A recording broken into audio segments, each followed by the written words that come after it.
Senjata-senjata api laras panjang, pendek, bahkan peledak dan amunisinya ini digelar di lapangan apel Korem 044 Garuda Dimpo Senin pagi kemarin. Senjata tersebut merupakan serahan warga di Musi Banyu Asin, Lubuk Linggau, dan Palembang setelah dilakukan pendekatan oleh Babinsa di masing-masing wilayah itu. Ada 26 senjata laras panjang, masing-masing satu senjata organik dan 25 lainnya rakitan. 9 senjata api laras pendek rakitan, sejumlah amunisi, dan bahan peledak.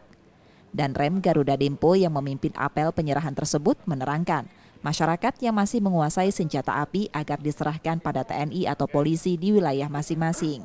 Upaya yang dilakukan Babinsa mendekati masyarakat untuk menyerahkan senpi yang mereka miliki merupakan salah satu operasi teritorial untuk menjaga kondusivitas. Kita sebagai aparat teritorial yang melaksanakan pembinaan teritorial itu adalah salah satu bentuk dari operasi teritorial.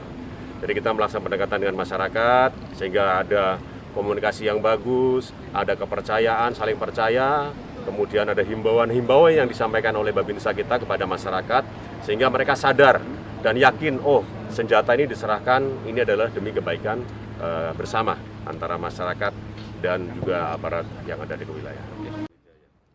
Senjata kemudian diserahkan Korem pada Paldam 2 Sriwijaya dalam penanganan lanjutan. Sementara Babinsa dari Lubuk Linggau, Palembang, dan Musi Banyu Asin menerima penghargaan.